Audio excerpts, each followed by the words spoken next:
Selamat datang di Teman Baca Podcast, Teman Baca RBC dimanapun berada. Semoga dalam keadaan baik dan sehat. Selamat datang kembali kepada Mas Irul dan Pak David. Boleh tepuk tangan dulu teman-teman.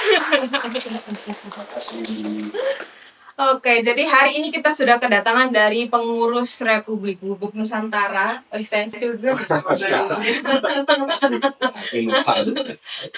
Beliau berdua ini adalah pegiat, penggerak, pilar-pilar dari komunitas yang sering nih bekerja sama dan kolaborasi dengan RBC Institute Republik Bubuk yang basisnya ada di Kabupaten Malang. Selamat datang. Ya, terima kasih Mbak Wanda. Terima kasih RBC. Terima kasih RBC. Iya. Yang kedua kalinya. Terima kasih juga udah mau mengisi podcast bareng aku. Sebuah kehormatan tersendiri bagi saya. Iya, jadi hari ini tuh saya dan teman-teman baca mungkin akan mengulik lebih dalam lagi sebenarnya Republik Bubuk ini itu kayak gimana gitu. Waktu kalau boleh sedikit diceritain dulu pembentukannya itu kayak apa sih? Terima kasih kepada RBC Teman Baca Cerdas Balik Fajar yang sudah berkenan berkolaborasi dengan kami lebih dari 5 tahun.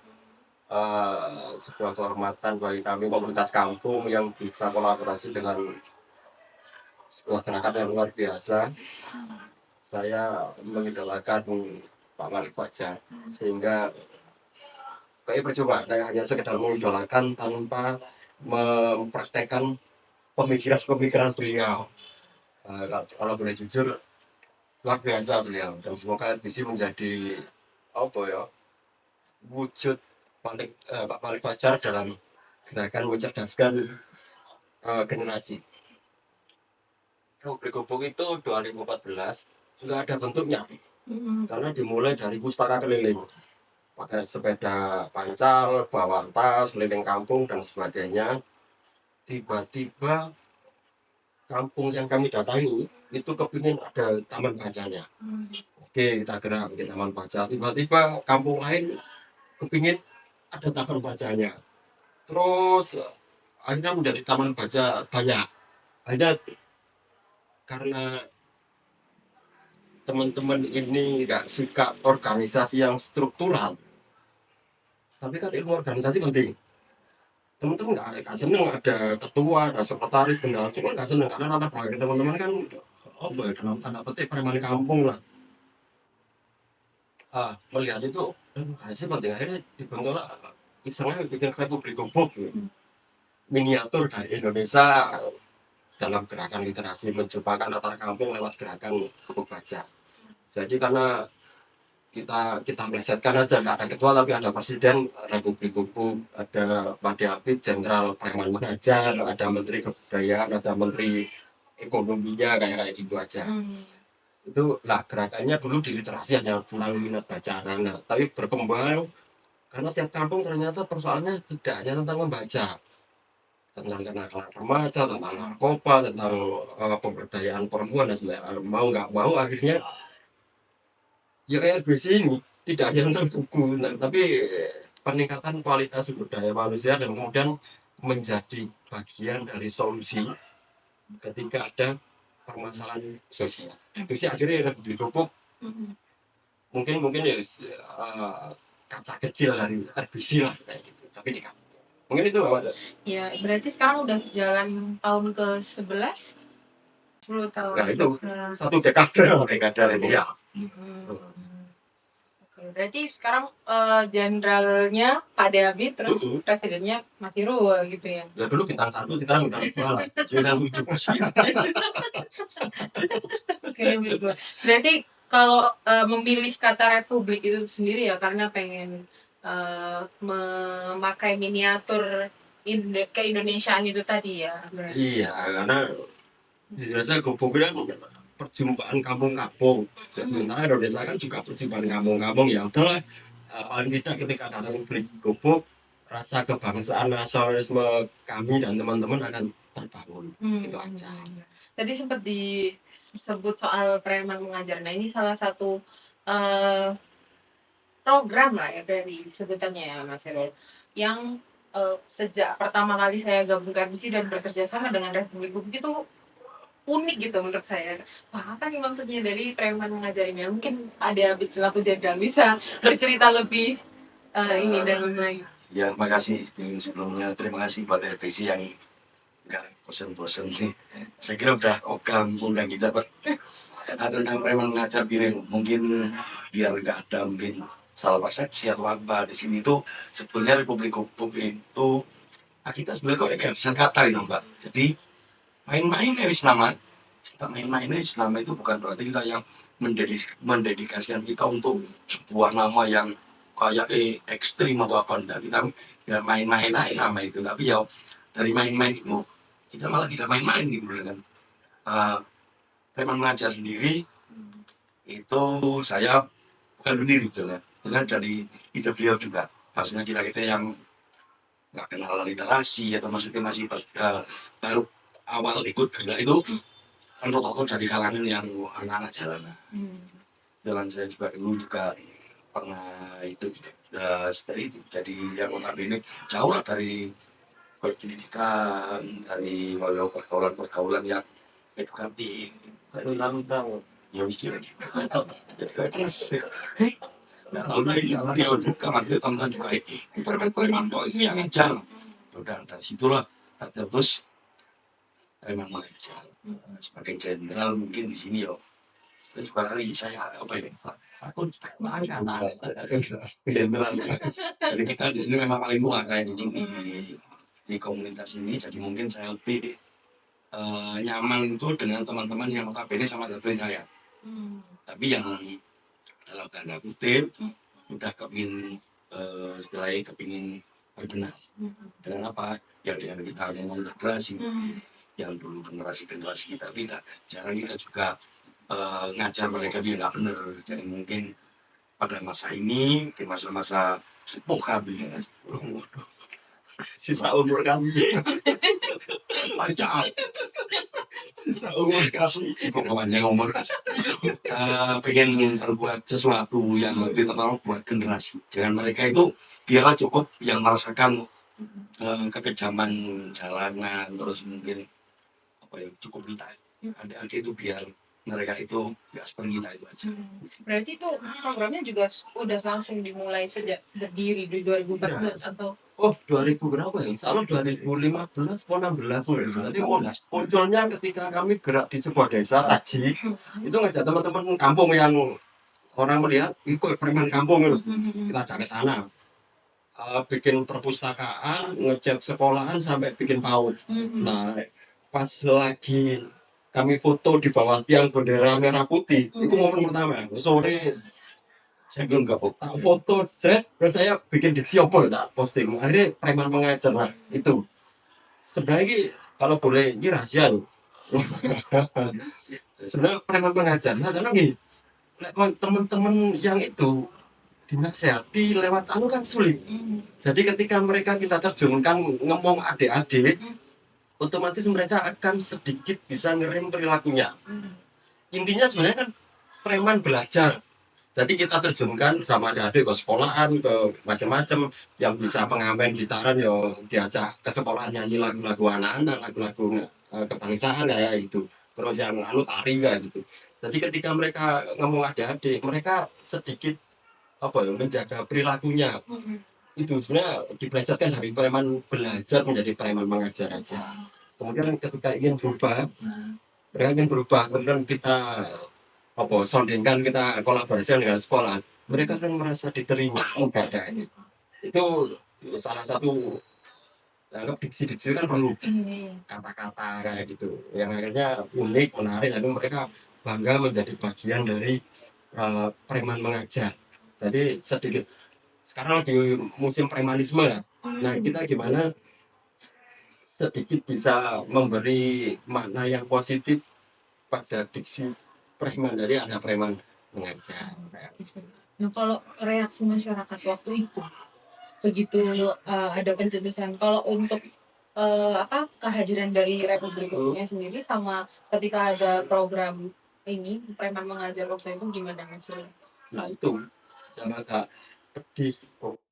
hati. iya saya Waduh, agak dalam ya. menggelokkan hati. Misalkan di Republik Gobuk, ya dulu Republik Gobuk kan tidak hanya tentang membaca. Jadi sekarang yang adik-adik punya program sendiri, entah bermain, belajar dan sebagainya. Yang besar-besar kan harus ada materi-materi lain. Misalkan tentang sinau desa, tentang politik dan sebagainya, tentang kebanggaan nasionalisme. Yang akhirnya mereka berpikir kritis. Jadi bisa bersuara terhadap ketidakbaikan dalam tanda petik kondisi lingkungannya. Yang akhirnya banyak orang menganggap bahwa Republik Gobuk itu mencetak pemberontak. Apalagi teman-teman sing kayak preman-preman wani sembarang kayak gitu. Tapi alhamdulillah ketika sudah mulai bergerak berjejaring dengan kampus, salah satunya BC, masyarakat, oh iya ternyata bagus kegiatannya teman-teman. Ada mahasiswa banyak, kegiatan mobil pustaka. Akhirnya stigma itu mulai berkurang. Kemudian ada banyak berita di media massa, TV, koran. Masyarakat mulai tahu hari bisa menerima kehadiran gerakan literasi. Nah yang lucu preman mengajar. Iki leka, Cido katakan ini. Oh, leka Cido rahasia. Nanti dulu kami pernah presentasi ke sebuah sekolahan program preman mengajar di program kebudayaan mengenalkan tari topeng Malangan, khususnya tari topeng Jawa. Presentasi mulai pembuatan topeng dari limbah sama kertas sampai preman yang ngajar tari. Presentasi sampai wah berbunyi-bunyi ya. Jawabannya gini, keren Mas Sirur, bagus programnya. Tapi maaf kali belum bisa menerima orangnya. Wah ini pukulan berat tuh. Lah masa golongan ini kan mau dirubah menjadi yang wajah baik-baik kan nggak bisa. Iya, kan sulit. Wajah-wajah kriminal. Ya wes, kayak promocara kan sulit. Ya, tapi mereka masih melihat pada bungkusnya itu. Tapi akhirnya ini menjadi bahan bakar teman-teman untuk terus bergerak. Tapi buktinya kok Pak Diapit bisa ngajar di sekolah di mana-mana. Terus banyak orang mempercayakan anaknya untuk diasuh Pak Diapit. Dia memang butuh proses. Dan masalah saya bukan menyalahkan mereka ya. Mungkin kayak Pak Diapit kan wajarnya yang salah. Tahu berarti Pak. Mereka tidak salah ya Pak Jasaman tidak salah. Jadi emang agak apa ya, banyak perjuangan ya untuk sampai bisa diterima. Ya ini sih kok yang berdarah-darah. Nah, saya kan presiden, tadi nggak teman-teman. Itu juga nakal. Kalau masalah itu perjuangan memang nggak semudah yang kita bayangkan. Setelah proses ini berhasil, ini belum berhasil juga. Tapi dalam perjalanan itu kita banyak sebetulnya kata preman mengajar.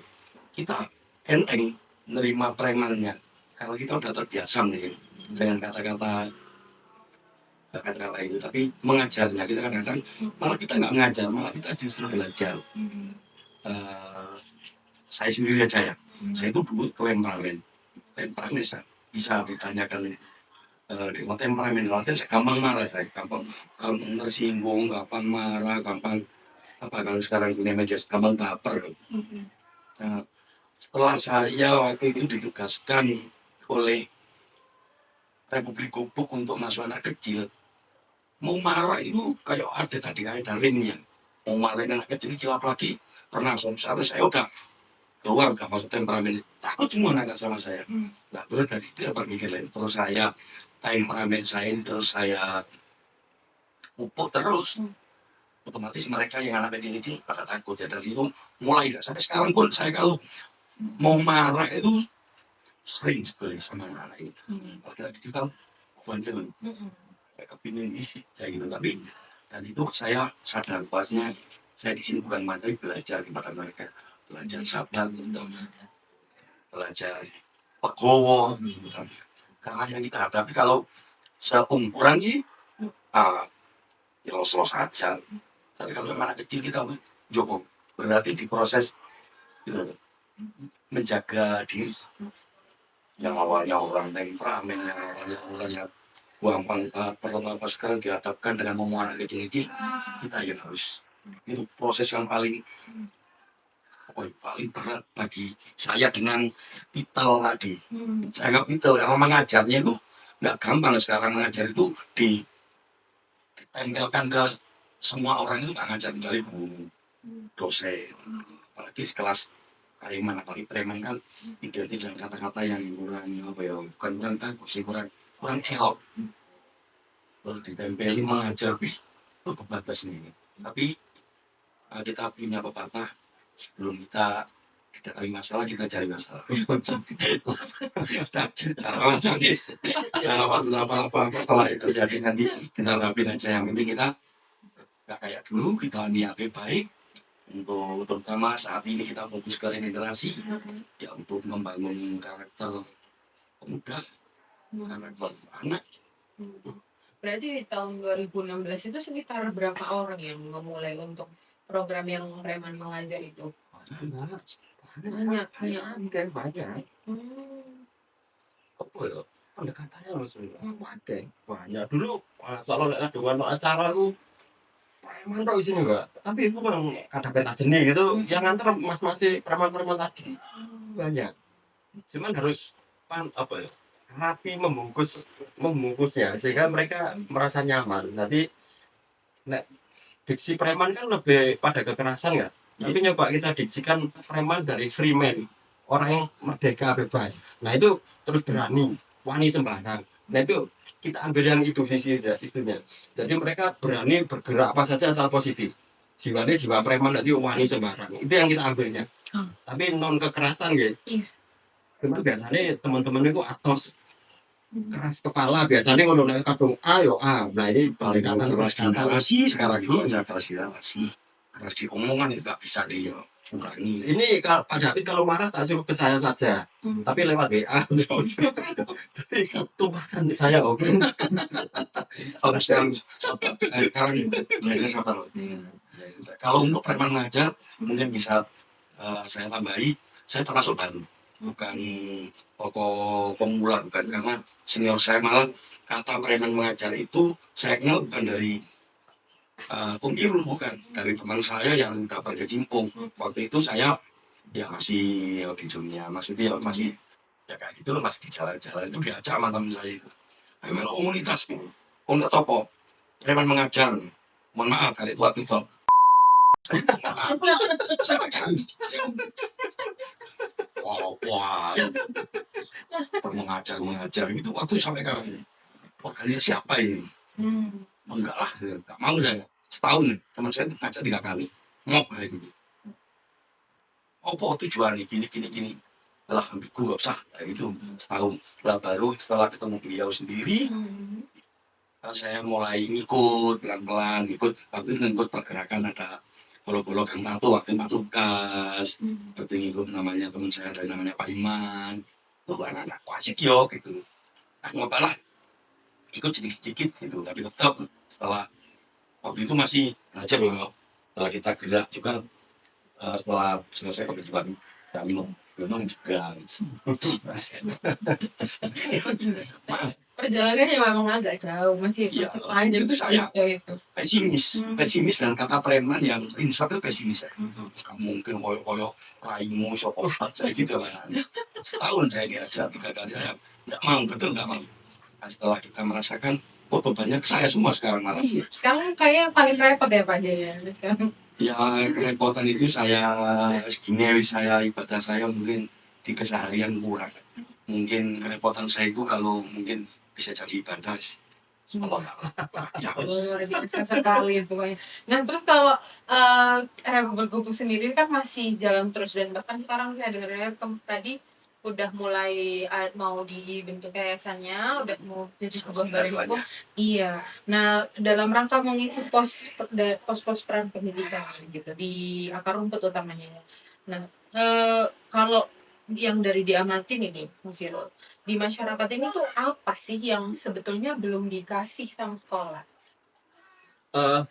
Sebenarnya sudah, cuman belum belum apa ya, belum lengkap semuanya. Jadi masih, misalkan semua sudah disediakan, tapi ini baru 5%, baru 10%. Nah kemudian gerakan di kampung ini bisa menambah atau melengkapi yang dari sekolahan. Contoh gini aja wis, adik-adik madrasah atau SD berapa jam sih di sekolah? Paling 5 sampai 6 jam nggak? Maksimal. Kalau mungkin kalau di kota ada full day. Tapi kemudian kalau di kampung paling 5 sampai 6 jam. Anggap 6 jam.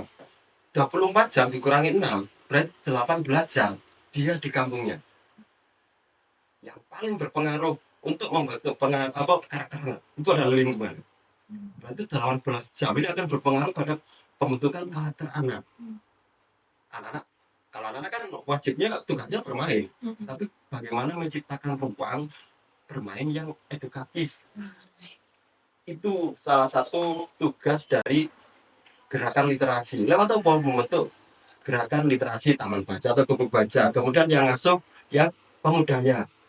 Untuk sekuat apapun kita membentuk karakter anak di sekolah atau di sini, tapi berapa jam ketemu kita?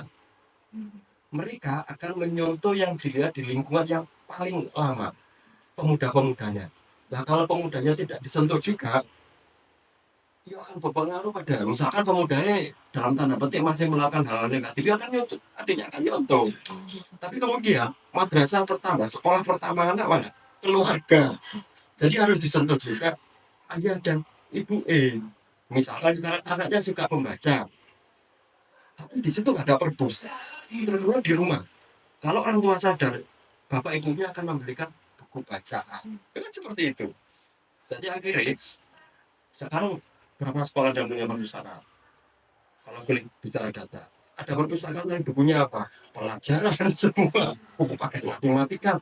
Ini masuk anak-anak terus katanya mau coba buku itu aja. Kapan mereka baca buku tentang cerita Nusantara, tentang ensiklopedia?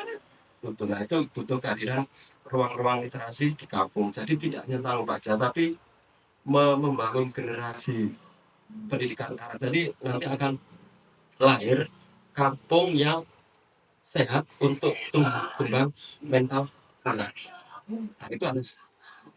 Tapi kemudian kita bungkus menjadi sederhana gerakan literasi dan buku aja biar orang lihatnya santai aja. Tapi kemudian kita selipkan apa ya misi-misi tersebut. Kemudian contoh mbak, kalau di RBC enak, yang remaja-remaja putri perempuan punya ruang pergerakan kan. Sementara di desa ada untuk ruang perempuan, ngapun dan kadang perempuan masih di nomor dua kan kan. Jadi semoga gerakan literasi ini menjadi ruang untuk pergerakan perempuan sehingga oh boyo perempuan mempunyai ruang yang setara dengan laki-laki. Non gender loh ya, tapi ini tentang masalah kualitas manusianya. Perempuan ya berhak menjadi leader. Perempuan berhak menjadi konseptor. Perempuan berhak menjadi agen perubahan untuk kampungnya. Harus ada ruang kayak RBC memiliki untuk mereka belajar dan saling mengajar. Itu yang nanti pulang ke kampungnya mereka menjadi leader, menjadi penggerak, menjadi agen perubahan di kampung. Itu sih Pak Kamu. Terus kalau untuk kegiatan yang paling reguler berarti sekarang di Republik Bubuk selain aktivitas di Bubuk bacanya sendiri apa berarti? Nah, kalau di kita memang di Preman Ngajari, terutama di kelompok kami di kelompok baca Lereng Lusu itu memang saat ini kita fokus di regenerasi. Jadi penguatan karakter regenerasi. Jadi anak-anak kita bebani lagi untuk tugas-tugas sekolah. Maksudnya kan mereka udah berpikir di sekolah, udah mata pelajaran. Nah, tinggal gimana? Sebenarnya literasi Republik Bubuk itu bukan mereka tak suruh belajar lagi untuk lebih dari sekolah enggak. Saya kira sekolah udah banyak yang mereka dapatkan. Tapi Bubuk hanya melengkapi apa ya? Terus kayak gini, mungkin sekolah mereka sudah dikasih mata pelajaran dan PR-nya pun mata pelajaran. Kalau di Bubuk kita enggak.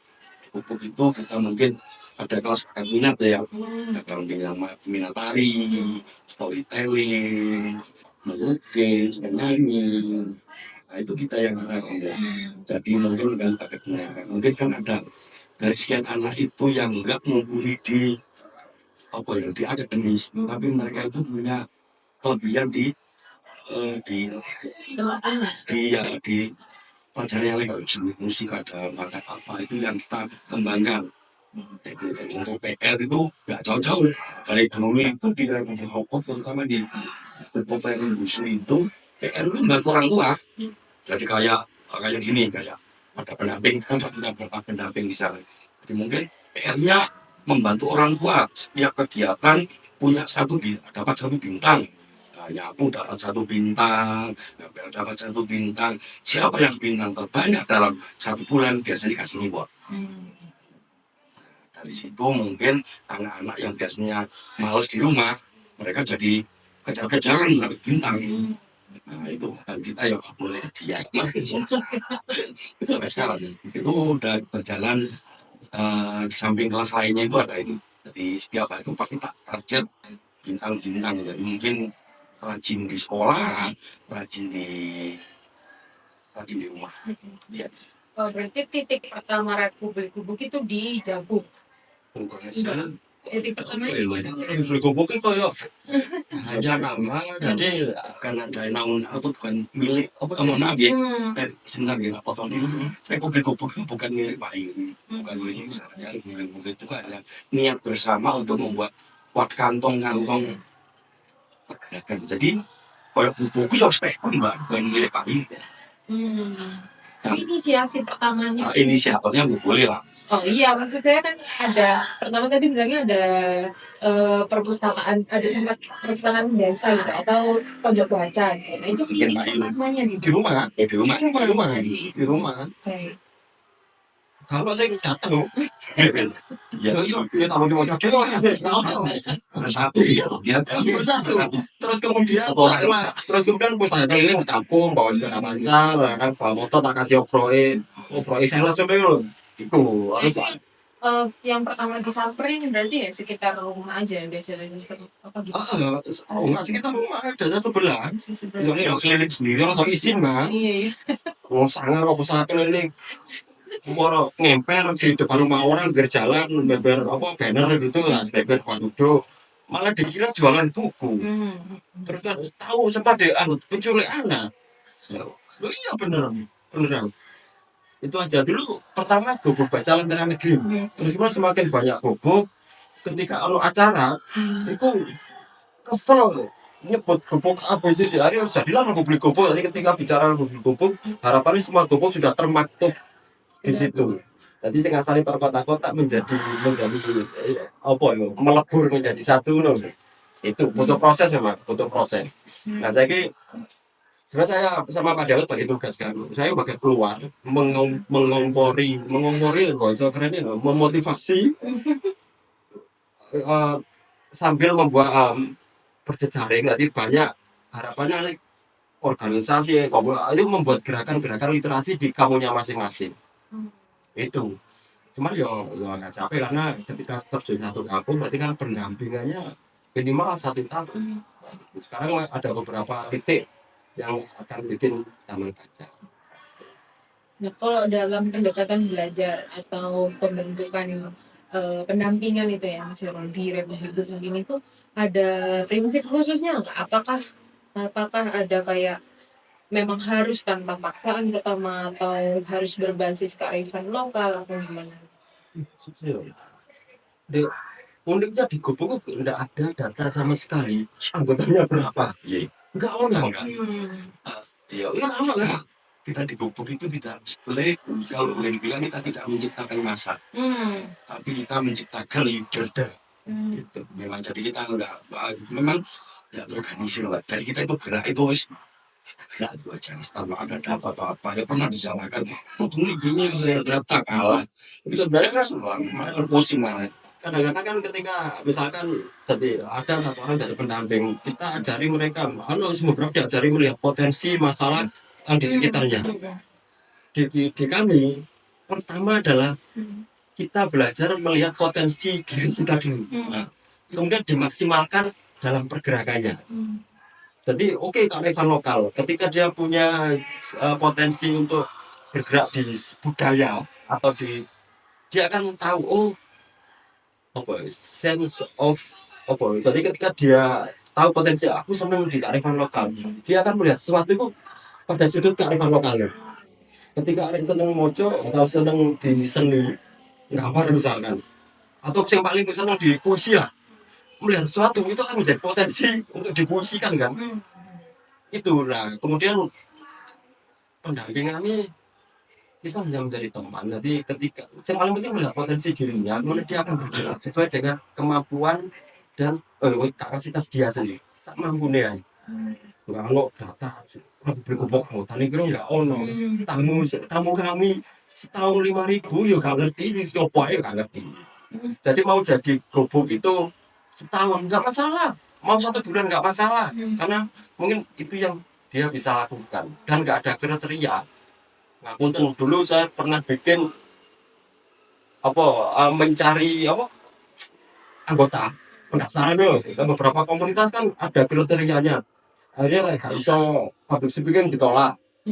Jadi kami Republik Umum membuka pendaftaran orang-orang yang tereliminasi. Jadi semua masuk. Ada lagi nih guys, syaratnya ke publik itu pakai urip lagi. Iya. Itu tadi semua boleh masuk langsung dengan bahkan saya nggak bikin sekedar foto ya monggo karena dia kepingin eksis monggo kepingin apapun monggo.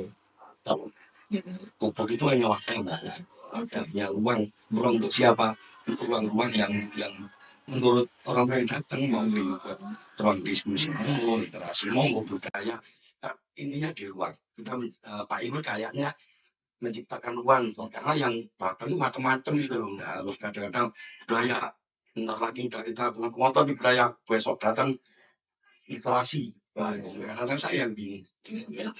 sekarang punya semua juga menjadi best ruang perjumpaan di Eropa pada semua dampe terus kemudian beberapa tempat jadi kan ono warung sing nek cabang ono sampai pusatnya nggak ono jadi biar nih tapi kok cabang pusatnya direk nggak ono seperti itulah Republik Hukum Memang komunitasnya unik sekali ya kalau saya gitu. jadi ya nggak unik aneh harus kita buat ini karena yang unik biasanya lebih menarik. Terus kalau untuk kolaboratornya ini Mas, itu gimana? Karena berjalan 10 tahun ini kan berarti sudah banyak menjalin ini kan kerjasama, kolaborasi. Tak ceritanya Hmm. ini bukan untuk memuji enggak, tapi salah satu kolaborator kita yang tetap bertahun-tahun, salah satunya RCC, salah satunya. Ya dia kak, bukan karena saya juga loh enggak, tapi jujur ya, jujur. Karena Mbak Manda tahu sendiri Mbak Erlin ketika kami ada acara Mbak mau tolong mobil pustaka, oke Brad, acara apa Brad ya gitu, gampang kan. Membuktikan bahwa kita punya energi yang sama, punya semangat yang sama. Kampus-kampus lain mungkin belum seperti itu karena mungkin passionnya beda kan. Ketika RBC dengan gerakan literasi, energinya semuanya sama dengan kita. Yuk akan jalan terus panjang. Unmu ngomong RBC beda kan dengan UMM. Nah UMM sering dulu apa sih praktikum itu sampai berapa tahun selalu bertahun ada dan itu sangat membantu kami karena anak mahasiswa ketika berkegiatan lebih keren dan lebih jadi akhirnya gerakan kami yang di kampung akan tersuarakan di kampus ketika itu terjadi kepercayaan masyarakat terhadap Republik Gobok akan meningkat masyarakat modelnya kok ngono tapi ternyata keren iso berjejaring dengan kampus berarti anak-anak ini gerakannya aktif. Yo, terus beberapa kampus lain juga iyalah nggak boleh nggak sebut nama tapi yang pasti hampir semua kampus di Malang Raya sudah ke sana entah kerjasama macam apa aja tapi yang pasti menjadi kampus kedua bagi mereka karena saya yakin teman-teman mahasiswa tetap asalnya dari kampung kan nah harapan ke depan memang ketika mahasiswa berjejaring dengan Gobok kita belajar bersama dia lulus pulang ke kampungnya dia menjadi agen perubahan di kampungnya sampai kapan teman-teman mau terus di RBC dia harus pulang ke kampungnya kemudian menginisiasi sesuatu yang gerakannya kayak RBC itu kan keren Betul, betul, betul. Jangan ditahan, tepuk tangan aja boleh kok. Tepuk tangan. Nah, kalau untuk kolaborator lain yang selain instansi akademis ya kayak kampus atau RBC sendiri gitu. Eh, Apakah ada kayak misalkan seniman setempat atau Sampai bisa juga. pemerintahan ya?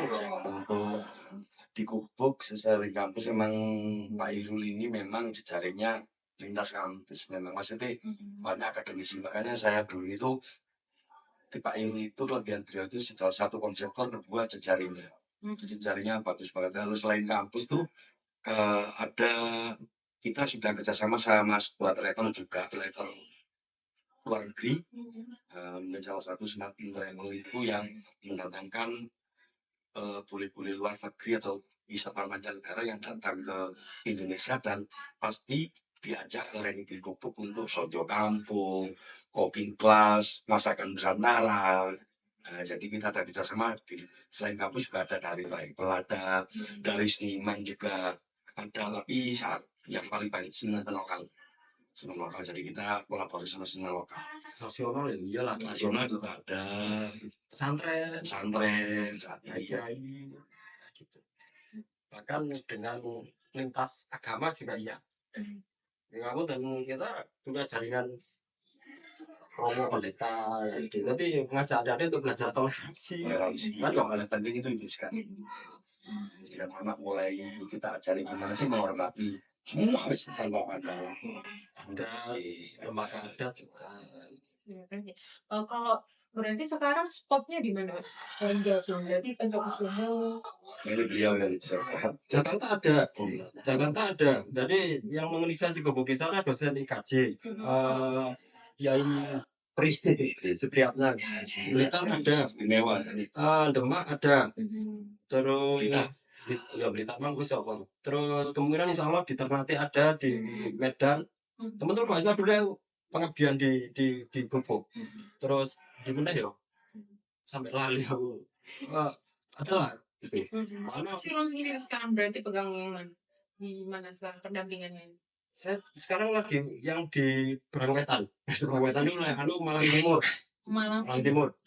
Jadi ada sekarang lagi Pak Pengusaha di Dampit, tapi kolaborasi dengan pesantren dengan ulama setempat. Terus di dusun Jajang agak pelosok, masuk ke sama Moso itu juga dengan ulama setempat, kerjasama dengan Madin, EPG, itu madrasah ini ya. Ya, kayak gitu. Terus dengan organisasi setempat, pemuda setempat kayak gitu. Terus di Panjen juga sedang lagi bergerak, itu kolaborasi dengan kepala sekolah dan guru-gurunya, bikin taman baca di kampungnya kayak gitu. Terus gede ya, adalah. Terus gini nggak mas, ada cerita-cerita nggak dari kegiatan yang dilakukan sama Republik ini? Ada anak-anak yang ngerasa kayaknya nggak pantas dia belajar itu, kayak apa sih ini belajar, nggak usah deh gitu. Itu banyak nggak sih ditemukan di selama kayak yo nggak usah. Nah, kami aja kadang merasa tidak pantas loh. Iya kan? Ya sama kan pasti kapan. Tapi mungkin yang pemuda-pemuda ini kadang merasa gak pantas. Wah, jadi sekolahan karena yo mereka gak pede loh. Misalkan contoh dulu salah satu teman kita musik kita tuh full. Kemudian kami suruh, ayo om, mana kegiatan di satu madrasah. Kok kita beliau pengamen. Kontrol loh, tattoo full. Enggak. Dia datang pagi 6:30, datang. Loh, tumben pagi. Dungaren isu om, tumben pagi. Halo, saya tidak tidur. Kalau tidur khawatir bangunnya kesiangan. Kemudian dia memantaskan diri, memakai celana kain hitam, sepatu kulit hitam ngono iku sing wis rada bulak-bulak. Pakai baju kemeja putih, kayak SPG ngono kok kita. Padahal biasanya tiap hari pakaiannya nggak karuan loh, teman-teman jalanan kan. Dia memantaskan diri.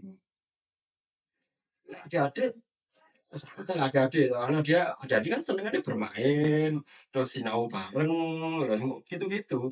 Justru PR-nya di umur yang lebih atas lagi. Kadang merasa pantas aku. Jadi akhirnya muncul diksi preman mengajar kan dia merasa nyaman ya menjadi preman. Preman kan kadarnya macam-macam. Dia merasa ada ruang untuk terdengar kayak gitu. Yang paling pasti itu ya gak usah teman saya aja merasakan seperti itu ketika harus presentasi ke kiai gitu kan ya kok gak pantas lah. Tapi kan demi sesuatu yang lebih baik ya ya udah memantaskan diri atau baca rapi sarungan kopiahan salah satunya itu ambil mungkin bahasa komunikasi. Ini aku pengen tahu soal Prof. Malik Fajar di mata Republik Gubuk. Nah, kalau kita kemarin-kemarin sempat diskusi kan Republik Gubuk juga mengakomodir banyak pemikiran nih termasuk salah satunya Pak Malik. Nah, di mata Mas Irul dan Pak Ade Habib ini gimana? Jadi saya kemarin baca bukunya sedikit membaca buku tentang Prof. Malik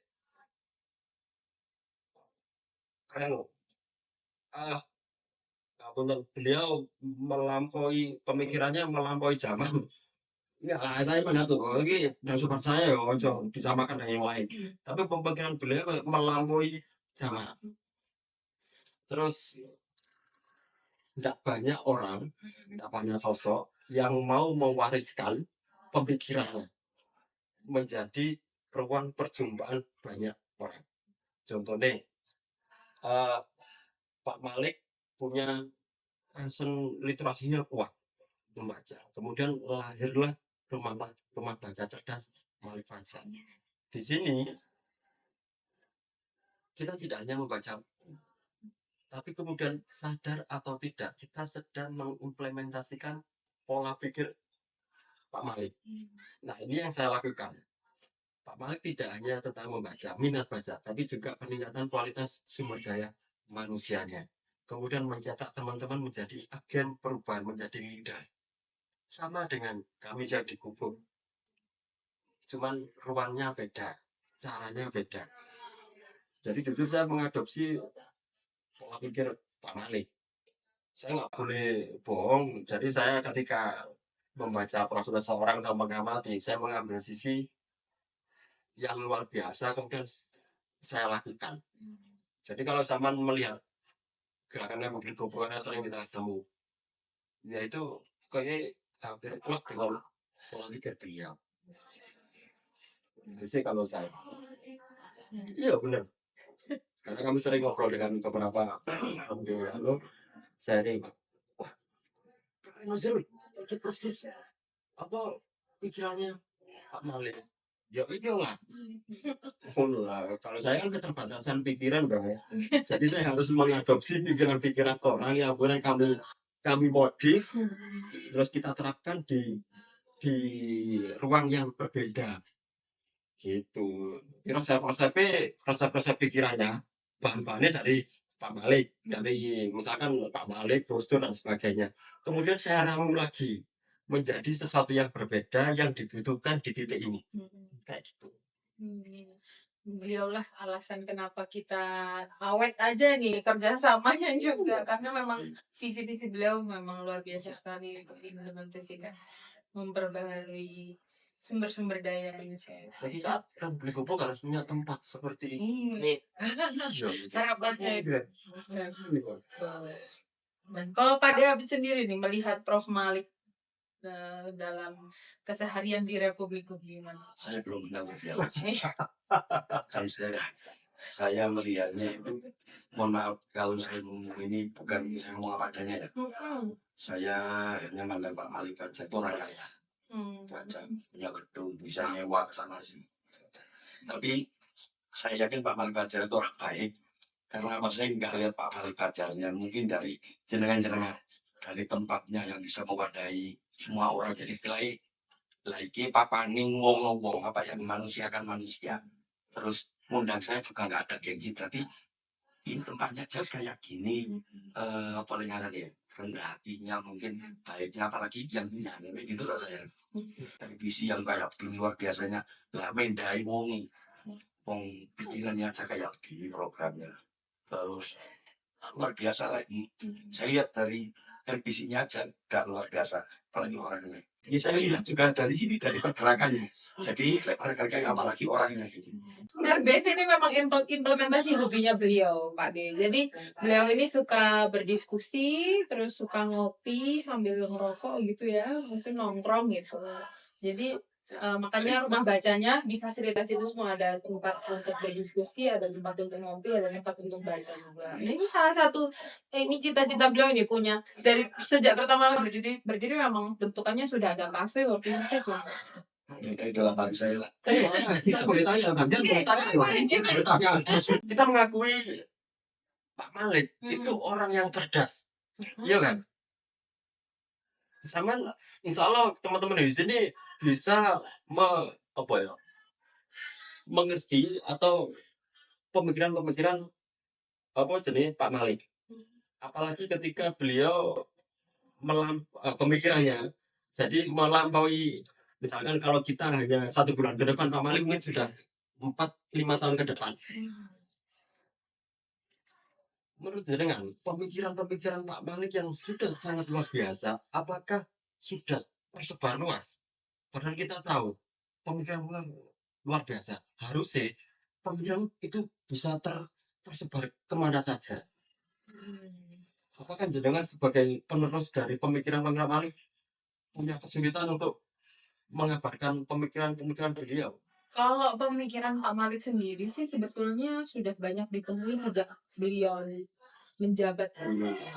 Itu persebarannya memang sangat-sangat luar biasa. Impactnya juga gede, seperti perubahan UIN. Itu kan sebelumnya sekolah tinggi agama dan apa IAIN itu kan, terus kemudian diubah menjadi universitas. Itu kan peninggalannya remarkable gitu mas. Nah tapi kalau untuk menjangkau anak muda yang sekarang itu sama sulitnya saya rasa dengan Republik Gubuk, karena banjir informasi, terus perubahan media dan sebagainya. Akhirnya dari RBC Institute pun ini pembuatan podcast seperti ini juga itu salah satu rangka mengkonversi apa yang udah beliau tuliskan, yang beliau tinggalkan untuk bisa diakses sama masyarakat lebih luas lagi. Soalnya aku saya kan kerjanya di kampung, ada masih ada sekat-sekat. Kadang mereka melihat sosok Pak Malik itu bukan pada praktisi akademisnya, tapi pada ruang kan. Sementara saya melihat keberadaan RBC di sini kan berdampak sangat luar biasa. Ketika RBC ada di mana-mana, dampaknya akan semakin melebar. Minimal tentang pemikiran-pemikiran Pak Malik dan tokoh-tokoh yang lain itu diaplikasikan di banyak anak muda di luar. Itulah yang membuat kami terus kepingin berjejaring dengan RBC. Karena mungkin agak berat kalau RBC ikut kampung-kampung dan sebagainya. Minimal kami yang akan menjadi agen penyebarnya kayak gitu. Soalnya emang lah pemikiran-pemikiran luar biasa, gerakan yang luar biasa, hanya di ruang yang tidak begitu luas, tapi lah iso berjejaring dengan siapa saja kan akhirnya tersebar kemana-mana. Untuk nama Pak Malik sendiri sih kita nggak hanya RBC aja yang berdegar soal hal itu, ada banyak pihak. Terus kemudian baru sepanjang 2024 kemarin juga ada presiden atas nama beliau, pondok pesantren atas nama beliau. Sekarang fajar mudanya sudah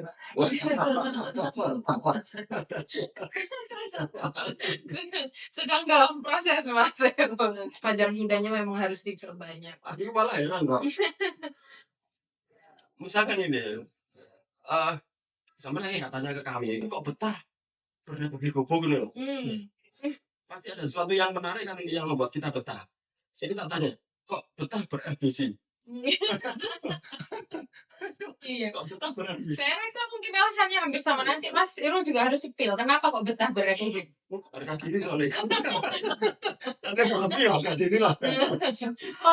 Kalau untuk berada menjadi bagian dari yang merawat nilainya Pak Malik, memang value yang beliau tinggalkan itu kami semua merasanya eman gitu. Sayang sekali kalau ini cuma berhenti di sini aja. Jadi memang ada rasa untuk ingin terus menyebarkan hal baik ini gitu.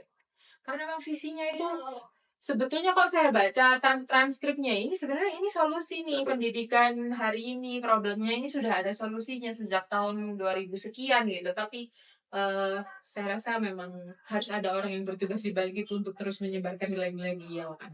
Jadi salah satu alasan kuatnya kenapa betah ber-RBC. Ketika RBC berjejaring dengan kami atau balikannya seperti itu, apa sih yang diharapkan RBC dari kegiatan gerak kita yang sama? Sehingga kami akan tahu, oh ternyata RBC punya musik seperti ini, jadi kami sebagai Rendo bisa ikut andil berperan, berarti ada kebermanfaatan. Dan juga seperti apa? Sebetulnya kami ini melihat Republik Ubuk itu sudah pada visi dan cita-cita yang sama dengan RBC Institute gitu mas, karena kan tujuan utamanya adalah menyalakan literasi seluas mungkin. Nah dengan kerjasama dengan Republik Ubuk berarti apakah kita udah membuka cabang ke arah situ yang bergeraknya di tataran yang grassroots, terus kemudian menyentuh di pelosok negeri gitu lah istilahnya. Jadi dengan menjalin banyak kerjasama, salah satunya dengan Republik Ubuk, akhirnya cita-cita kami untuk merawat literasi dan kesadaran literasi sendiri itu bisa diteruskan. Kayak ketika ada Republik, ada kegiatan ini, kita dengan senang hati mendukung karena itu berarti kita juga punya andil untuk terus menyalakan literasi di ruang-ruang yang luas gitu ya. Boleh ya minta tepuk tangan ya. Nah ini mungkin pertanyaan terakhir aku mas dan Pak D. Kalau bisa meninggalkan pesan buat audiens kita yang nontonin kan rata-rata remaja, terus kemudian sivitas akademik juga gitu, dan juga sebagai mungkin pengurus komunitas lain gitu, yang mungkin nggak dekat, yang nggak literasi amat tapi juga menjadi penonton kita. Kalau boleh dikasih pesan dari Republik untuk mereka. Kalau menurut saya kepada rekan-rekan muda, teruslah mencoba hal baik, jangan takut gagal. Pernah dengar ini ya, semua orang masing-masing pernah dapat jatah gagal, pasti dapat jatah gagal. Habiskan jatah gagal itu ketika kalian masih muda. Sirul mungkin Karena kegagalan di masa tua itu lebih menyakitkan. Orang pasti dapat jatah, maka jatah itu habiskan selagi muda. Dan tuanya nggak berhasil. Kalau saya sih kita di sini menjadi salah satu wujud pemikiran Pak Malik kan. Nah, beliau ini sangat berharap pada kalangan anak muda, terutama mahasiswa. Ini menjadikan perubahan. Berkomunitas itu sangat penting, berorganisasi sangat penting. Bagi saya sangat penting. Dan kemudian, misalkan di gerakan literasi aja, panjenengan bisa menjadi menjadi agen perubahan untuk menjadi penggerak literasi sesuai dengan kapasitas masing-masing. Itu aja, berani sendiri, berani memulai. Banyak teman-teman muda itu nunggu temannya banyak baru bergerak. Berani sendiri. Kami punya kata-kata lah, bergerak dan saling menggerakkan, hidup dan saling menghidupkan. Pak Malik Macan orangnya seperti itu. Dia bergerak sendiri, tapi kemudian dia menggerakkan yang lain. Dia hidup, kemudian dia menghidupkan yang lain. Itulah pemimpin bagi saya. Karena hidup adalah tentang menghidupkan. Menjadi besar itu adalah tentang membesarkan semua. Itu Pak Malik Macan. Yang kemudian buktinya ya kita lihat sekarang aja. Beliau sudah tidak ada, tapi pemikirannya tetap hidup. Bahkan bisa menghidupkan pemikiran jenengan semua. Menggerakkan pemikiran jenengan semua. Itu aja, nggak usah macam-macam. Kalau jenengan di sini, di Malik Macan, contoh beliau. Ojo mek mau codok. Jangan cuma diskusi dok. Gerak jadi aplikasi, sehingga panjenengan tahu rasanya. Ini ternyata Pak Malik itu. Tapi sudah dibaca yo. Beliau, pemikiran beliau itu kemudian menjadi laku kok.